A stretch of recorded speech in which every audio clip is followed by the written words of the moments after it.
نحمده ونصلي على رسوله الكريم أما بعد فأعوذ بالله من الشيطان الرجيم بسم الله الرحمن الرحيم رب اشرح لي صدري ويسر لي أمري واحلل عقدة من لساني يفقهوا قولي۔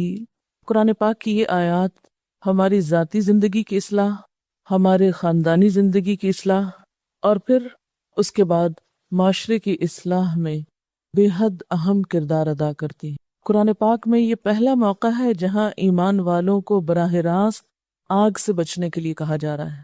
یا ایھا الذین آمنو، اے لوگو جو ایمان لا چکے ہو، مومن ہو، اپنے آپ کو ایمان والا کہتے ہو، اور ایمان والا امن میں آ جاتا ہے نا۔ ہم سب ایمان لا کر مطمئن ہو جاتے ہیں، امن میں آ جاتے ہیں کہ ہاں ٹھیک ہے، اب تو ہماری نجات ہو جائے گی۔ لیکن اہل ایمان سے کہا جا رہا ہے کہ تم چین سے مت بیٹھو، فکر کرو۔ کس بات کی؟ قوا انفسکم واہلیکم نارا، بچاؤ اپنے آپ کو اور اپنے گھر والوں کو آگ سے۔ صرف خود کو نہیں، گھر والوں کو بھی آگ سے بچاؤ۔ ایمان اور آگ دو متضاد چیزیں لگتی ہیں، لیکن یہ ایک حقیقت ہے کہ ایمان لانے کے بعد بھی تم ایسے کام کر سکتے ہو جو تمہیں آگ میں لے جانے کا سبب بنے۔ وہ کون سے کام ہیں جو انسان کو آگ میں لے جانے کا سبب بنتے ہیں؟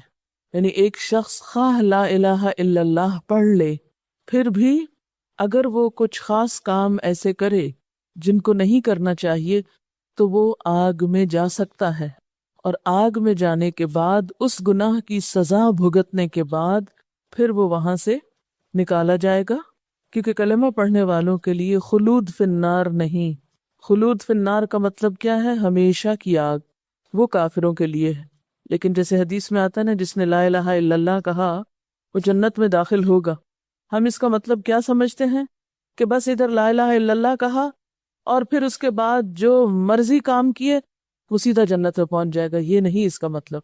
اس کا مطلب یہ ہے کہ جو لا الہ الا اللہ نہیں پڑھے گا وہ تو جنت میں کبھی بھی نہیں جا سکے گا، لیکن جو لا الہ الا اللہ پڑھے گا وہ جنت میں جائے گا۔ اس حدیث میں یہ تو نہیں ہمیں بتایا گیا کہ کب جائے گا۔ اس حدیث سے تو اتنا پتہ چلتا ہے کہ ہاں، جس نے لا الہ الا اللہ پڑھا وہ بالآخر جنت میں پہنچے گا۔ کچھ خوش قسمت لوگ ایسے ہوں گے کہ جو بے حساب یعنی بلا حساب پہنچ جائیں گے جنت میں۔ کچھ ایسے ہوں گے جن سے ہلکا حساب لیا جائے گا، کچھ آراف پر پہنچا کر انتظار کرائے جائیں گے کہ جب سب کا فیصلہ ہو جائے گا تو پھر ان کا فیصلہ ہوگا کہ جنت والے جنت میں چلے جائیں گے، جہنم والے جہنم میں چلے جائیں گے، اور کچھ لوگ بیچ میں سٹک ہوں گے۔ یہ وہ لوگ ہوں گے جن کے نیک اور برے اعمال برابر کے ہوں گے، یا پھر بہت بڑی نیکی بھی کی ہوگی اور ساتھ بہت بڑا گناہ بھی کیا ہوگا، تو ایک دوسرے کو روک دے گا۔ یعنی گناہ جو ہے انسان کا، وہ اس کی نیکی کے اجر کے راستے میں حائل ہو کے کھڑا ہو جائے گا۔ اب ان لوگوں کے لیے امکان ہے کہ یہ پہلے اپنے گناہ کی سزا بھگتے اور پھر جنت میں جائیں، یا اللہ تعالیٰ ان کو بھی معاف کر دے اور جنت میں بھیج دے۔ ہم لوگ آخرت کے معاملے میں نہایت غیر سنجیدہ ہیں۔ دنیا کے امتحان کی جتنی فکر کرتے ہیں، اگر صرف اتنی آخرت کے لیے کر لیں جتنی آپ ایک ٹیسٹ یا ایک پرچے کے لیے کرتے ہیں، تو ہمارے بہت سے اخلاق اور معاملات اور اعمال سدھر جائیں۔ لیکن حقیقت یہ ہے کہ ہم آخرت کی اتنی بھی نہیں فکر کرتے جتنی ایک معمولی ٹیسٹ کی ہوتی۔ یہاں ایمان والوں سے کہا جا رہا ہے کہ اپنے آپ کو آگ سے بچاؤ، اور جیسا کہ آپ جانتے ہیں کہ ہر شخص کو پل صراط سے گزرنا ہے۔ وَإِن مِّنكُمْ إِلَّا وَارِدُهَا، تم میں سے ہر شخص اس پہ وارد ہونے والا ہے، اور وہ ہے بھی اندھیرے میں۔ ہر ایک کے عمل کا نور ہوگا، کچھ لوگوں کا نور زیادہ ہوگا، کچھ کا کم ہوگا۔ زیادہ نور والے وہ ہوں گے جنہوں نے اپنے نیک اعمال کے ساتھ ساتھ دوسروں کے لیے بھی نیکی کے راستے کھولے ہوں گے۔ الدال علی الخیر کفاعلہ، وہ صرف اپنا نور ہی نہیں، لوگوں کو نیکی کا راستہ دکھانے کا نور بھی رکھتے ہوں گے، اس لیے ان کا نور بہت زیادہ ہوگا۔ اور کچھ لوگ ایسے ہوں گے بد نصیب، بد قسمت، کہ جن کا نور کبھی جلے گا کبھی بجھے گا۔ اسی لیے تو دعا کریں گے نا، ربنا اتمم لنا نورنا، کہ اے رب ہمارا نور ہم پہ تمام کر دے، کہیں یہ نور چلا نہ جائے، بجھ ہی نہ جائے اور ہم نیچے نہ گر پڑے۔ اس کو آپ یوں سمجھ سکتے ہیں کہ آپ ایک خطرناک پل رات کے وقت پار کر رہے ہیں اور آپ کے ہاتھ میں کینڈل ہے، چلتے چلتے کینڈل بجھ جائے کیا حال ہوگا؟ تھوڑی دیر کے لیے تصور میں لائیں، کیا اس بات کا خطرہ نہیں کہ آپ کا پاؤں اگلا قدم غلط جگہ پڑ جائے؟ اور پل صراط کی تعریف بھی آپ پڑھ چکے ہیں کہ بال سے باریک ہے، تلوار سے تیز ہے۔ اس پل پر اگر اندھیرا ہو گیا تو کیا بنے گا؟ کہاں جائیں گی؟ تو کچھ لوگ ایسے ہوں گے کہ پل صراط پر لگے ہوئے آنکڑے، آنکڑے کا مطلب ہے جیسے ایسے کانٹوں کی جیسی چیز جو پکڑنے والی ہوگی، وہ گناہ گار مومنوں کو پکڑ کے نیچے گرا دے گی، پھر وہ جہنم میں اپنے اعمال کی جزا بھگتیں گے۔ جب بھگت چکیں گے پھر ان کو نکال کر جنت میں پہنچایا جائے گا۔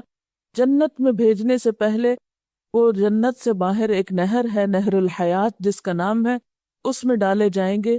وہاں ان کے جسموں پہ اس جنت کی نہر کا پانی ڈالا جائے گا، جس کے نتیجے میں وہ دوبارہ ایک طرح سے اگیں گے جیسے ایک پودا اگتا ہے۔ اور جب ان کے جسم دوبارہ بنیں گے اور وہ جنت میں جائیں گے تو بھی ان کے جسموں پر جلنے کے نشان ہوں گے۔ ان نشانوں کو دیکھ کر جنت والے ان کو جہنمیون کہیں گے کہ یہ جہنم کا مزہ چک کے آ رہے ہیں۔ ہم میں سے کس میں سکت ہے اس کے اندر جانے کی؟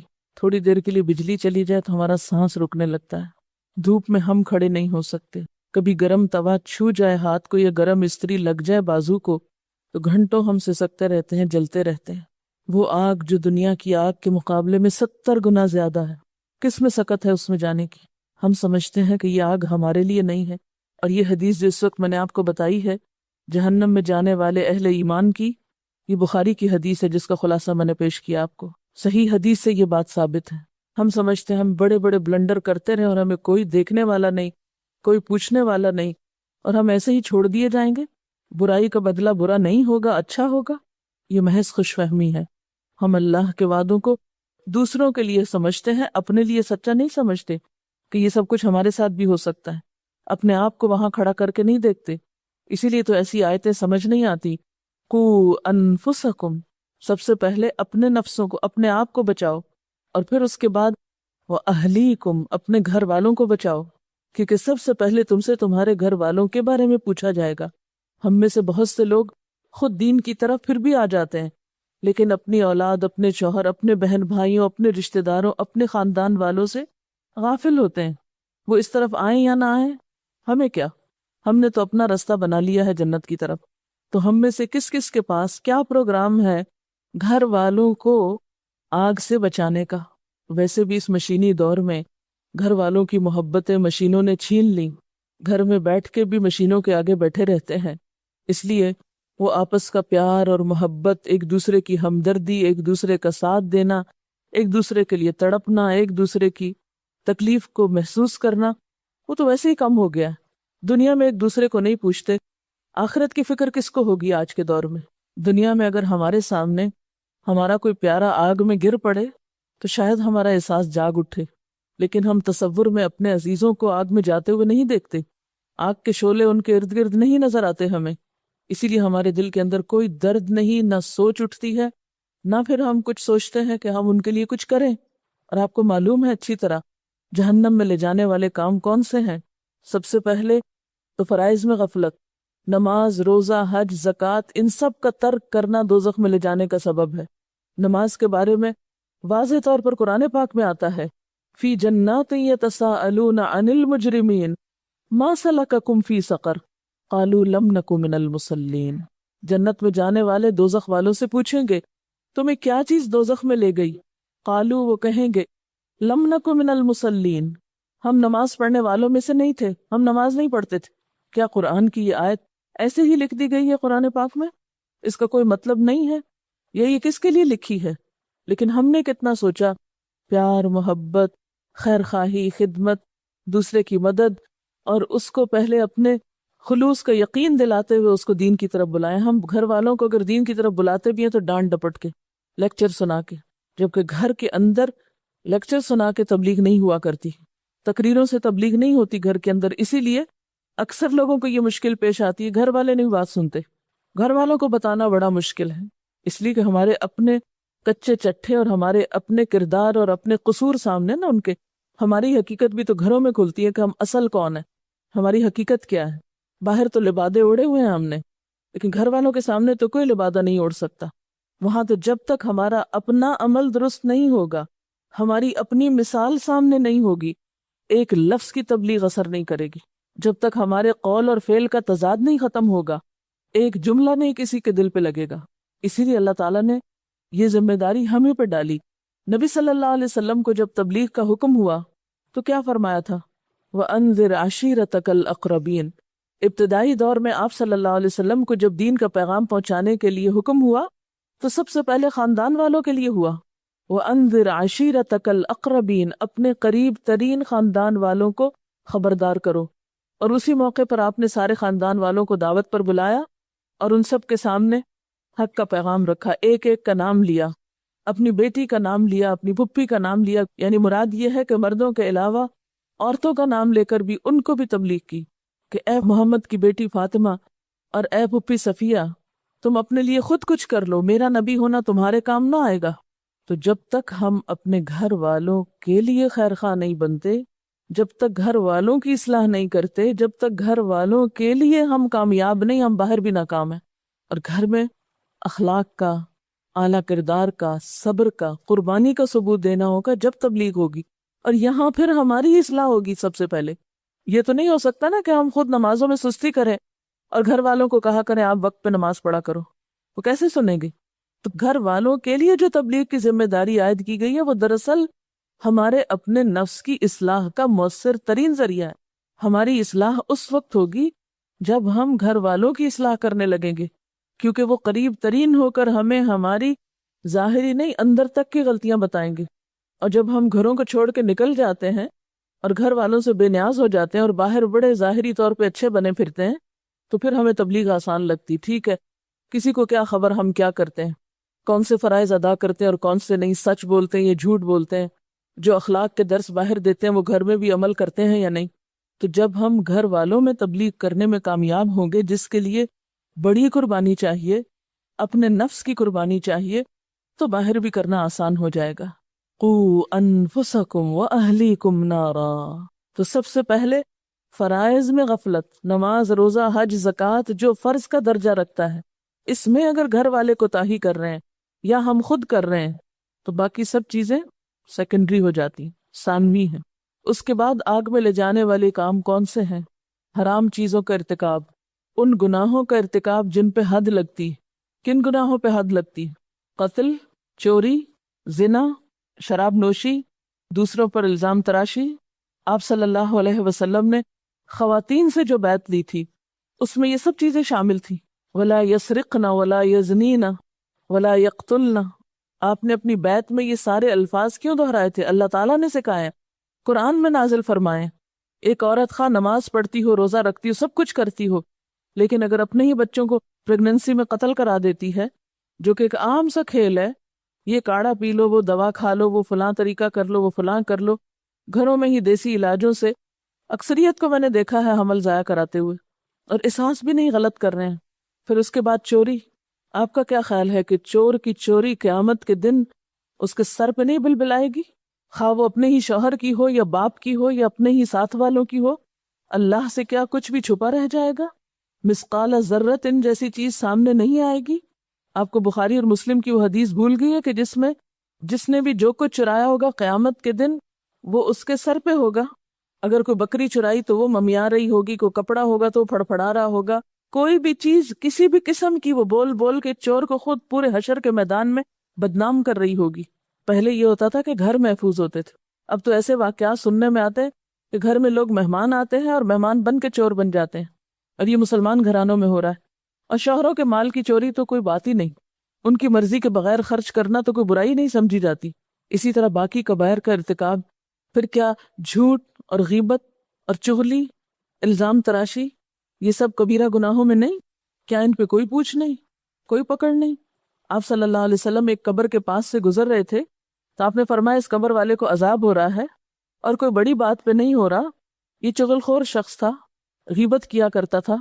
ہم سمجھتے ہیں کہ ہم لوگوں کے درمیان پھوٹ ڈلوا کے ادھر کی باتیں ادھر لگا کے تو ہم نیکی کے کام کر رہے ہیں۔ کیسی کیسی خرابیاں ہیں ہم میں جو ہمیں اپنی خود بھی نظر نہیں آتی، اپنے ہر برے عمل کی تعویل ہے ہمارے پاس، لیکن اس کا نقصان اور اس کا قصور کس کو ہوگا؟ سزا کون بھگتے گا؟ ساتھ کون دے گا؟ کوئی بھی نہیں. لا تزر وازرۃ وزر اخری، کوئی کسی کے کام نہیں آئے گا. اور پھر آپ صلی اللہ علیہ وسلم نے کیا حضرت عائشہ سے یہ نہیں فرمایا تھا کہ اے عائشہ چھوٹے چھوٹے گناہوں سے بچتی رہنا، کیونکہ یہ چھوٹے چھوٹے مل کر بہت بڑے ہو جائیں گے.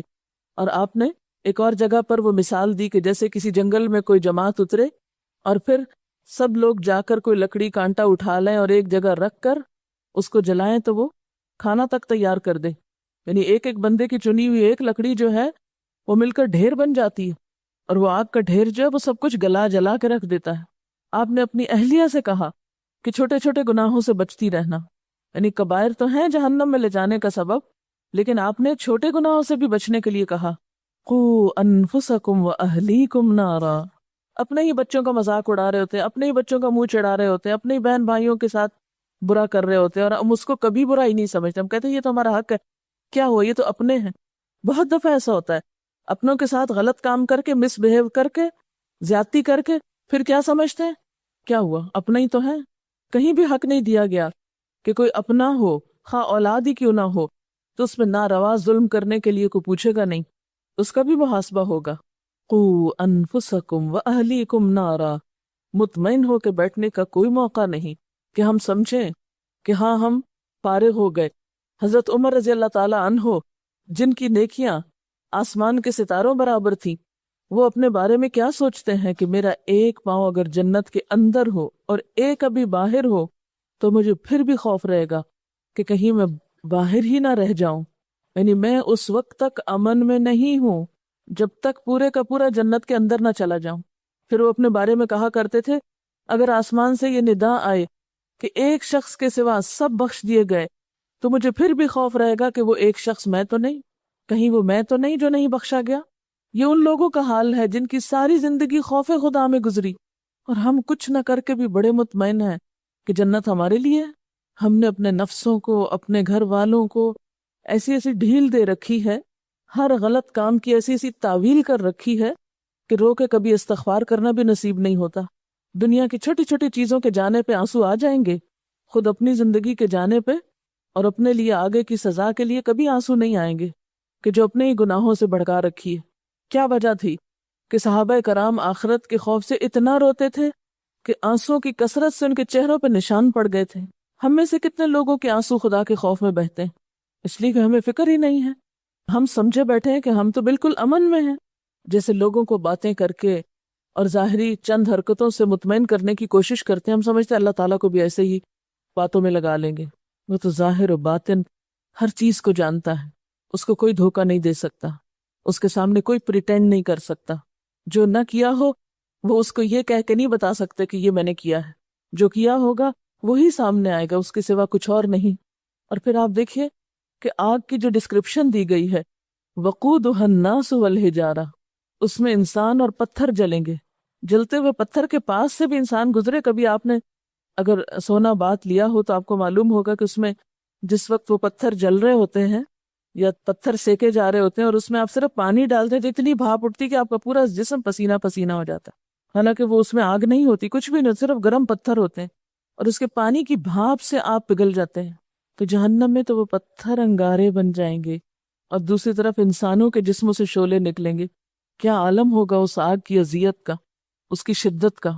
اس آگ سے بچنے کے لیے کہہ رہے ہیں اللہ تعالیٰ وقودها الناس والحجارہ. اور پھر سب سے بڑی بات یہ کہ علیہا ملائکۃ غلاظ شداد، سنگ دل قسم کے، سخت زوراور قسم کے فرشتے اس پہ مسلط ہوں گے، اس لیے کہ لوگ وہاں سے نکل کے بھاگنا چاہیں گے. ایک چھوٹی سی چھپکلی ہمیں نظر آئے تو ہم کیسے چیخیں مار کے بھاگنے لگتے ہیں. کہیں آگ لگ جائے تو ہم میں سے کوئی وہاں بیٹھا نہ رہ جائے. تو جہنم میں کون بیٹھنا چاہے، کون رہنا چاہے گا؟ سب بھاگنے کی فکر کریں گے کہ نکلے یہاں سے. کلما ارادوا ان یخرجوا منها من غم اعیدوا فیہا، جب بھی غم کی شدت کی وجہ سے اس سے نکلنے کی تمنا کریں گے، نکلنے کی کوشش کریں گے، اسی میں دھکیل دیے جائیں گے، واپس پلٹا دیے جائیں گے.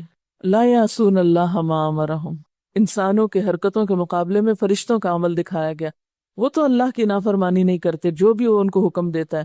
وہ ہم جیسے تھوڑی ہیں کہ اللہ کا حکم سامنے آ بھی جائے تو جو جی میں آئے مانے، جو جی میں آئے انکار کر دیں. فرمایا فرشتے ایسے نہیں کرتے. وَيَفْعَلُونَ مَا يُؤْمَرُونَ، جو حکم دیے جاتے ہیں پورا کرتے ہیں، ویسے ہی ایز اٹ از کرتے ہیں. کبھی سوچا آپ نے کہ اس موقع پہ فرشتوں کی یہ صفت کیوں بتائی گئی کہ جو کہا جاتا ہے 100% کرتے ہیں؟ ہم اپنا حال بھی دیکھ لیں، جو کہا جاتا ہے کیا 100% کرتے ہیں؟ یعنی اللہ نے جو کچھ فرما دیا وہ کسی چیز کا انکار نہیں کرتے، اسی طرح کام کرتے چلے جاتے ہیں، خواہ ان کے آگے کوئی روئے چیخے چلائے، جو مرضی کریں۔ دیکھیں نا، جیسے جان لینے آتے ہیں تو لے کے چلے جاتے ہیں نا، سب چیخ پکار کر رہے ہوتے ہیں، بعض لوگوں کی جان اس حال میں جاتی ہے کہ ان کے چھوٹے چھوٹے بچے ہوتے ہیں، لیکن فرشتے آتے ہیں اور لے جاتے ہیں۔ وہ نہیں دیکھتے کہ بچے چھوٹے ہیں، یا کوئی دودھ پیتا ہے تو اس کی ماں نہ لو، یا کوئی ابھی بڑا مصروف ہے، نہیں، جس کی لینی ہے اللہ نے حکم دیا، گئے اور کام کر کے آ گئے۔ جب دنیا میں یہ مثالیں عبرتناک ہم دیکھتے ہیں تو آخرت میں کیا ہوگا؟ وہاں بھی وہ کچھ ترس نہ کھائیں گے، جس طرح کی سزا جس کو دینے کا حکم ملے گا اسی طرح اس کو پکڑ لیں گے۔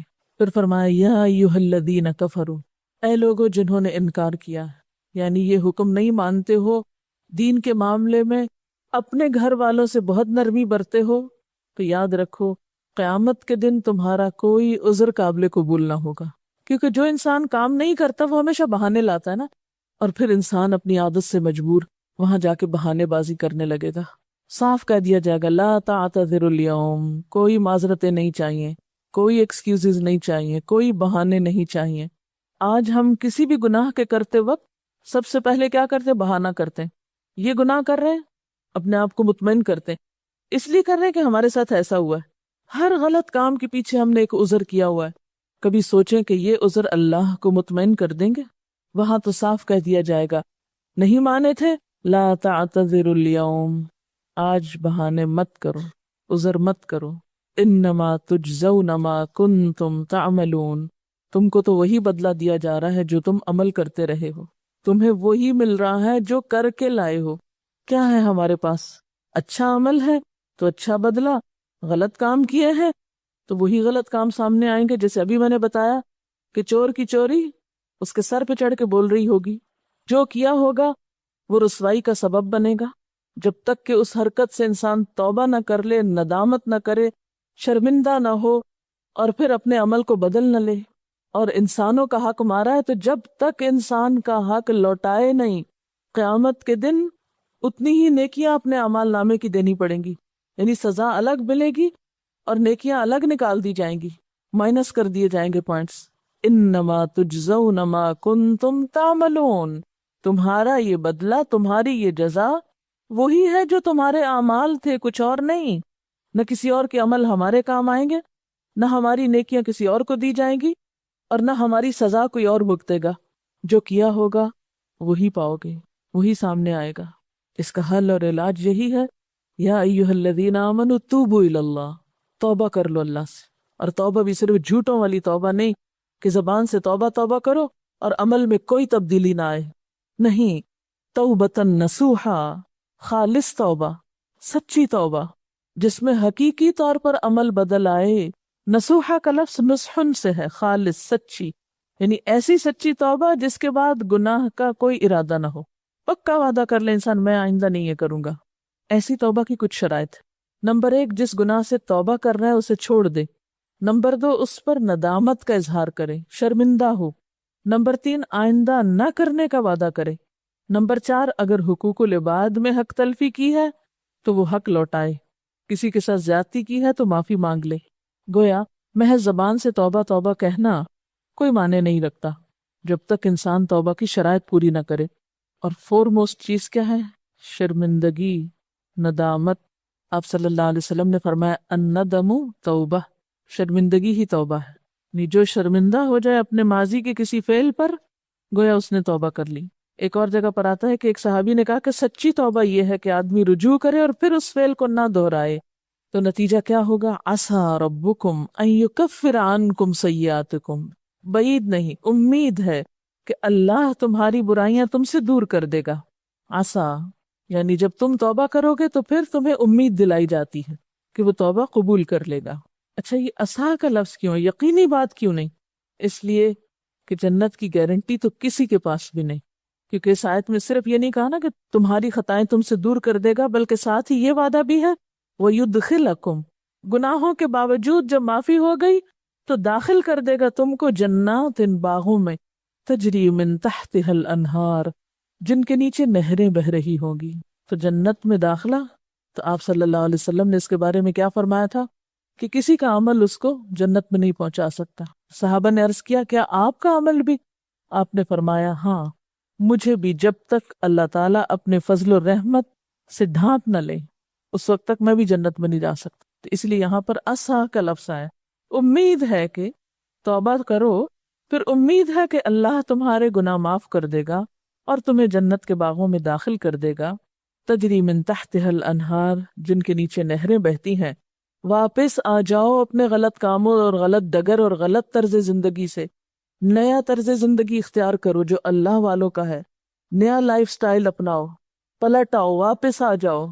عسیٰ، پھر امید ہے، واپس آؤ گے تو امید ہے، اور صرف امید کی بات کی گئی، گارنٹی کوئی نہیں دی گئی پھر بھی، کیونکہ یہ تو اللہ کی اپنی مرضی پر ہے نا، وہ مالک ہے، وہ بادشاہ ہے، جسے چاہے معاف کرے، جسے چاہے سزا دے۔ یغفر لمن یشاء ویعذب من یشاء، جسے چاہے گا وہ اس کو معاف کرے گا، اور جس کو وہ چاہے گا اس کو سزا دے گا۔ میرے اور آپ کے پاس کیا گارنٹی ہے کہ وہ ہمیں ضرور معاف کر دے گا؟ یہ تو اس کو پتا ہے کہ کس کو معاف کرنا چاہیے اور کس کو نہیں کرنا چاہیے، کون معافی کے لائق ہے، کون معافی کا مستحق ہے اور کون نہیں ہے۔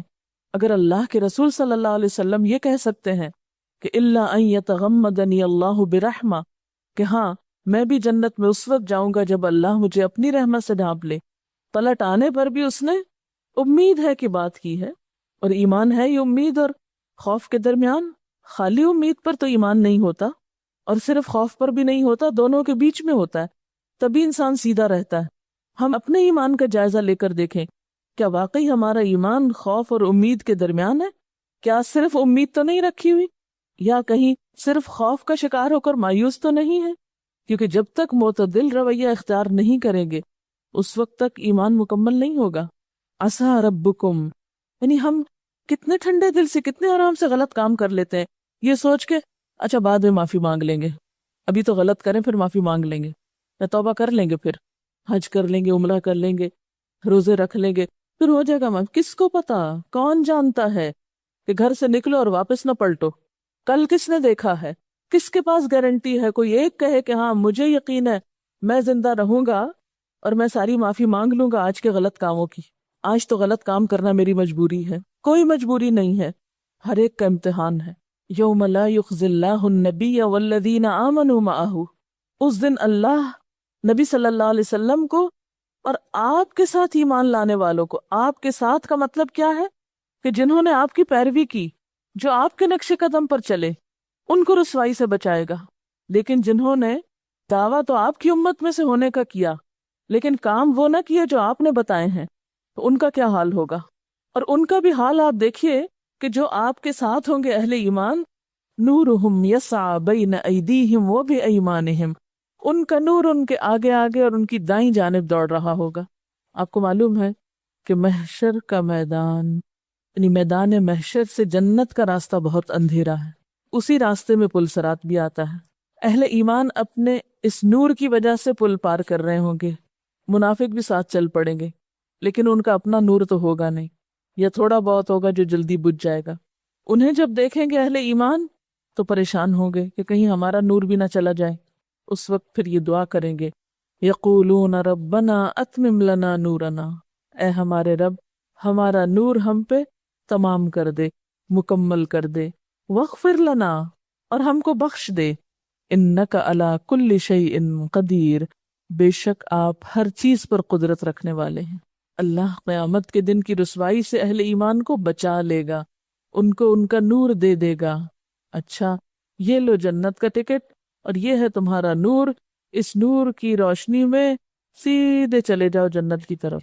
کسی نے کہا تھا کہ وہ تو سورج سوا نیزے پہ ہوگا پھر اندھیرا کیوں ہوگا؟ تو بات یہ ہے کہ اس وقت کی بات یہاں نہیں ہو رہی، یہ ہو رہی ہے بات حساب کتاب کے بعد کی، جب لوگ جنت میں جا رہے ہوں گے، جب جنت میں داخلے کا فیصلہ ہو چکا ہوگا۔ وَيُدْخِلَكُمْ جَنَّاتٍ تَجْرِي مِن تَحْتِهَا الْأَنْهَارُ، اس وقت اللہ تعالیٰ پھر اہل ایمان کو رسوا نہ کرے گا، ان کا نور ان پہ تمام کرے گا، اور وہ دعائیں بھی مانگ رہے ہوں گے کہ یا اللہ یہ نور تمام کر دے، منزل تک پہنچا دے، وغفر لنا، اور ہم کو بخش دے، انک علی کل شیء قدیر، بے شک آپ ہر چیز پر قدرت رکھنے والے ہیں۔ جن کا نور بھی ان کے آگے اور پیچھے ہوگا وہ اس وقت بھی خوف کا شکار ہوں گے۔ ربنا اتمم لنا نورنا واغفر لنا، وہاں تک احساس زیاں ساتھ ہے۔ اللہ تعالیٰ رسوائی سے بچا بھی لے گا، جنت کا پروانہ بھی مل جائے گا۔ پل صراط پار کرتے ہوئے یہ دعا پڑھ رہے ہوں گے، اللہ یہ نور بجھنے نہ پائے ورنہ آگے کیسے پہنچیں گے، اور ہمیں بخش دے۔ اسی لیے کبھی آپ کے ذہن میں ہو سکتا آیا ہو کہ جن لوگوں کو کہتے ہیں کہ یہ عشرہ مبشرہ ہیں، جن کو دنیا میں جنت کی بشارت مل گئی، ان کو کیوں فکر ہوتی تھی، وہ کیوں خوف کھاتے تھے؟ حضرت ابوبکر ہیں، حضرت عمر ہیں، حضرت علی ہیں، یہ جن لوگوں کو جنت کی بشارت دنیا میں مل گئی تھی وہ بھی ڈرتے رہتے تھے۔ ہاں ڈرتے تھے۔ یہاں جن لوگوں کو جنت کی بشارت مل گئی، جو رسوائی سے بچا لیے گئے، وہ اپنے رستے پہ گامزن ہیں، وہ ڈر رہے ہیں۔ اتمم لنا نورنا واغفر لنا، یہ دو الفاظ کس کے منہ سے نکلتے ہیں؟ جس کے اندر اب بھی فکر باقی۔ تو جب تک وہ جنت کے اندر پہنچ نہیں جائیں گے وہ بے فکر نہیں ہوں گے۔ اور ہمارا حال یہ ہے کہ دنیا میں ہی بے فکر ہے، ابھی کچھ خبر ہی نہیں آگے کی اور بے فکر ہے۔ کس کو پتا کس وقت کون سی غلطی ہو جائے جو ساری نیکیاں کھا جائے۔ کیوں کہا گیا کہ ایک جملہ انسان بے سوچے سمجھے منہ سے نکالتا ہے، بے سوچے سمجھے، بے مقصد، بلا وجہ، اور وہ اس کو جہنم کی اتھاہ گہرائیوں میں پہنچا دیتا ہے۔ اور کبھی ہم اپنی عادتوں کا جائزہ لیں، راہ چلتے تبصرے کر رہے ہوتے ہیں، کسی شخص کی جگہ بدل دی گئی تو اس پہ تبصرے کر رہے ہیں، بھئی کیا ہوا تمہیں یہاں سے کیوں اٹھا دیا؟ کسی کی ڈیوٹی تبدیل ہوئی تو اس پہ باتیں شروع کر دی بلا وجہ۔ آپ کا کیا کام؟ من حسن اسلام المرء ترکہ ما لا یعنی، اسلام کا حسن تو اس کے پاس ہے جو ان ساری باتوں کو چھوڑ دے جس سے ان کا کوئی مطلب نہیں۔ کتنی باتیں فکر کی، ان کا تو ہمیں خیال نہیں، کتنی باتیں اپنی اور گھر والوں اور معاشرے کی اصلاح کی، اس کی تو ہمارے پاس کوئی پلاننگ نہیں، اور ہر وقت آس پاس دیکھ رہے ہیں کون کیا کر رہا ہے، دوسروں میں دلچسپی ہے۔ چند دن پہلے میں نے کسی کو سٹال کی ڈیوٹی دی کہ آپ سٹال پر ضرورت ہے وہاں پر آ جایا کریں، تو وہ رونے لگی کہ نہیں میں تو یہ ڈیوٹی نہیں کر سکتی، اس لیے کہ میں پہلے یہ ڈیوٹی کرتی تھی تو مجھ سے کسی نے کہا کہ جس کو کچھ نہیں آتا اسے یہاں کھڑا کر دیا جاتا ہے، کہ بہت سے لوگوں نے مجھے بتایا کہ یہاں تو نکمے لوگ کھڑے ہوتے ہیں۔ اب ایک شخص جو نیکی کے لیے اتنا بڑا کام کرنے کے قابل ہے، محض لوگوں کی باتوں سے وہ اس نیکی کے پاس نہیں جا رہا کہ مجھے پھر وہی باتیں سننی پڑیں گی۔ ہم بھول جاتے ہیں کہ مسجد نبوی میں جھاڑو لگانے والی عورت کا جنازہ اس کی قبر میں جانے کے بعد بھی آپ صلی اللہ علیہ وسلم نے پڑھایا تھا۔ اللہ کے دین کے راستے میں صرف کرسی میز پہ بیٹھ کے تبلیغ کرنا اور درس دینا ہی بڑی بات نہیں، یہ تو انتہائی خطرناک جگہ ہے، انتہائی خطرناک، کہ معلوم نہیں کس وقت نیت پھسل جائے، معلوم نہیں کس وقت منہ سے کوئی غلط بات نکل جائے، معلوم نہیں وہ کہاں کہاں تک پہنچ جائے، معلوم نہیں کتنی پکڑ ہو جائے۔ یہ تو سب سے زیادہ ڈرنے والی جگہ ہے، سب سے زیادہ خوف کھانے والی جگہ ہے، اور ہم چیزوں کو صرف ظاہری اعتبار سے دیکھتے ہیں۔ کبھی ہم نے سوچا کہ ہمارے راہ چلتے لوگوں کے کام پہ تبصرے اور کمنٹس ان کی کتنی ہمت توڑ دیتے ہیں، یا ان کو نیکی کے راستے سے روک دیتے ہیں؟ ہمیں تو یاد بھی نہیں ہوگا کہ ایسی باتیں کرنے والوں میں ہم بھی شامل ہوں گے۔ ہماری روزمرہ کی لا یعنی لغو بے معنی گفتگو، اگر ہم ایک دن کا، ہمیں کرامن کاتبین ہمارا اعمال نامہ دکھا دینا، صرف ایک دن کا جو بک بک ہم سارا دن کرتے رہتے ہیں لا یعنی، تو ہم خود ہی فیصلہ کر سکتے ہیں کہ ہم کہاں جانے کے لائق ہیں، کیونکہ یہ وہ غلطیاں ہیں جن کا ہمیں احساس نہیں ہے۔ توبہ کب کریں گے ان پہ؟ جس غلطی کا احساس ہی نہ ہو اس پہ توبہ بھی نہیں ہو سکتی، وہ تو زیادہ ہی ڈینجرس ہے، کیونکہ آخرت کے بارے میں سنجیدگی ہے ہی نہیں نا، فکر ہی نہیں ہے کہ حساب دینا ہے اس ساری گفتگو کا۔ اہل ایمان تو جنت کے راستے پر، کہ جنت کی طرف گامزن ہیں، پھر بھی کہتے ہیں اتمم لنا نورنا واغفر لنا، یہ نعمت ہم سے چلی نہ جائے، اللہ تیری بخشش کے امیدوار ہیں۔ ہم کتنی دفعہ دن میں استغفار کرتے ہیں؟ اللہ کے رسول صلی اللہ علیہ وسلم تو دن میں 70 سے 100 بار استغفار کرتے تھے، جن کے لیے اللہ تعالیٰ نے گارنٹی دے دی تھی کہ اگلے پچھلے قصور معاف کر دیے گئے ہیں، جن سے خود معافی کا وعدہ کر دیا گیا تھا۔ ہم میں سے کون کتنی دفعہ استغفار کا اہتمام کرتا ہے کہ اس کو فکر ہو؟ اور پھر اس راستے پہ چلنے کے لیے یا ایھا النبی جاہد الکفار والمنافقین، جاہد، جہاد۔ کیا ہے جہاد؟ بھاگ دوڑ، کام کام کام، کبھی اپنے آپ کو سنوارنے کا کام، کبھی عبادتوں میں تھکنے کا کام، کبھی گھر والوں کو سنوارنے کا کام، کبھی ان ساری قوتوں کے آگے چٹان بن کے کھڑے ہونے کا کام کہ جو دین کے رستے میں حائل ہیں ہمارے۔ جن میں کفار و منافقین شامل ہیں. منافقین سے کوئی غزوہ نہیں ہوا تو یہاں کس جہاد کی بات ہے پھر؟ کہ جب وہ تمہارے دین پر چلنے کے راستے میں تمہیں مشکل کریں، جب رکاوٹ ڈالیں، تو ان کے آگے ترنے والا نہ بن جاؤ کہ جدھر وہ لگائے ادھر لگ جاؤ. کیونکہ ایک انسان آرام سے چل رہا ہوتا ہے، اتنے میں اپنے سامنے وہ ایسی باتیں دیکھتا ہے، ایسے لوگوں کو دیکھتا ہے، ایسا معاشرے کا دباؤ اور پریشر ہوتا ہے کہ انسان سوچتا ہے یہ بھی تو کلمہ پڑھ رہے ہیں، یہ بھی تو مسلمان ہیں، یہ ایسے کر رہے ہیں، تو مجھے اپنے آپ پر کیوں اتنی پابندیاں لگانے کی ضرورت ہے؟ اور وہاں ہم بھی دین سے پھسل جاتے ہیں. سورۃ المنافقون میں آپ نے کیا پڑھا؟ ہم العدو فاحذرہم، کافروں سے بڑھ کے منافق دشمن ہیں. ایسے لوگ جو زبان سے کہتے ہیں لا الہ الا اللہ لیکن کرتے کراتے کچھ نہیں. ہم سمجھتے ہیں یہ بھی مسلمان ہیں، یہ تو نہیں کرتے، ہم نے اپنی زندگی کیوں مصیبت میں ڈال رکھی ہے؟ لہٰذا ہم اچھی مثالوں کو چھوڑ کر ان غلط مثالوں کو اپنے سامنے رکھتے ہیں. تو جو شخص جس کو ہم پہچان لیں کہ اس کے قول و فعل میں تضاد ہے، اس کے کہنے کرنے میں فرق ہے، یہ زبان سے کچھ کہتا ہے، عمل میں کچھ اور کرتا ہے، فرائض کی پابندی نہیں کرتا، منافق والی ساری صفات ہیں اس کے اندر، یہ ہمارے لیے اسوہ حسنہ کہاں سے بن سکتا ہے؟ اس کا طریقہ ہم کیسے اختیار کر سکتے ہیں؟ کیونکہ عموماً اچھی مثالوں کو اختیار کرنے میں تو ہمیں بڑی مشکل ہوتی ہے نا، دقت ہوتی ہے. یعنی کسی ایسے شخص کی زندگی کا مطالعہ کرنا اور اس کو فالو کرنا جس نے اپنے آپ کو نیکی کے کاموں میں تھکا رکھا ہو، وہ ہمارے لیے اتنا دل پسند نہیں ہوتا، نہ ہمارے نفس کو اچھا لگتا ہے. وہ تو دیوانہ ہے، وہ تو ایکسٹریمسٹ ہے، اس کی کیا بات ہے، چھوڑو اس کو. وہ دیکھو فلاں کو، آخر وہ بھی تو مسلمان ہے نا، دین دنیا دونوں رکھی ہوئی ہے، نماز بھی پڑھتا ہے اور یہ فلاں فلاں حرام کام بھی دنیا کے لیے کر لیتا ہے. کیا اپنی مرضی کا اسلام اختیار کرنا منافقت نہیں؟ یفعلون ما یؤمرون ہمارے لیے نہیں؟ دین کے معاملے میں چوائس کہاں سے دے دی گئی ہمیں؟ مسلم تو وہ انسان ہوتا ہے کہ جس کو اللہ کے کسی بھی حکم کی طرف کسی بھی وقت بلایا جائے اور وہ بلا چونو چرا آ جائے. مسلم کے لغوی معنی ہوتے ہیں نا کہ وہ اونٹ جس کی ناک میں نکیل ہو اور اس کو جدھر اس کا مالک لے جائے وہ آرام سے ادھر چل دے پیچھے پیچھے. تو مسلم کا معنی بھی یہی ہے کہ جس نے اپنا آپ اللہ کے حوالے کر رکھا ہے. تو مجھے جدھر لے جا میں جانے کو تیار ہوں، تو مجھے سوتے سے اٹھا تو میں اٹھنے کو تیار ہوں، خواہ کتنی بھی گہری نیند ہے. تو مجھے حکم دے کہ جیب سے مال نکال کے دو تو میں اسی وقت حاضر ہوں. یہ میرا مال تجھے پسند ہے، میں اس جگہ پر دوں، یہ تیرے لیے حاضر ہے. تو مجھے اپنے گھر بلا رہا ہے تو میں لبیک پکارتا آ رہا ہوں. تو مجھے جان دینے کے لیے کہہ رہا ہے تو میری یہ جان حاضر ہے، اس لیے کہ تو نہیں دی تھی، میری تو ہے بھی نہیں کہ میں اسے روک کے رکھوں. یہ ساری طاقتیں تیری ہی تو دی ہوئی ہیں، تیرے لیے نہیں خرچ کروں گا تو کہاں کروں گا؟ مسلم تو ایسا شخص ہوتا ہے. کیا یہ منافقت نہیں کہ ہم زبان سے تو کلمہ پڑھیں اور اللہ کی اطاعت کی طرف ہمیں بلایا جائے اور ہم کام چوری کریں؟ جو چیز ہمارے نفسوں کو آسان لگے، جس میں ہمیں دنیا کا کوئی فائدہ نظر آئے، وہ تو ہم آگے بڑھ کے کر لیں، اور جہاں دنیا کا فائدہ اور مطلب ہمارا پورا نہ ہو وہاں ہم پیچھے ہٹ جائیں. یہ نہیں ہم سے ہوتا. اللہ کا بندہ تو ہر کام کرنے کے لیے تیار ہوتا ہے، اس کی تو اپنی کوئی چوائس ہی نہیں ہوتی. وہ تو عبد ہے نا، غلام ہے. غلام کی کیا چوائس ہوتی ہے تو مجھے یہ کرنا اور یہ نہیں کرنا؟ مجھے تو جو بھی مل جائے میں نے کرنا ہے. تو جاہد الکفار والمنافقین، ان سارے لوگوں سے نبٹنا ہے جو تمہارے دین پر چلنے میں رکاوٹ ہے، خواہ وہ تمہارے اپنے گھر کے اندر ہے.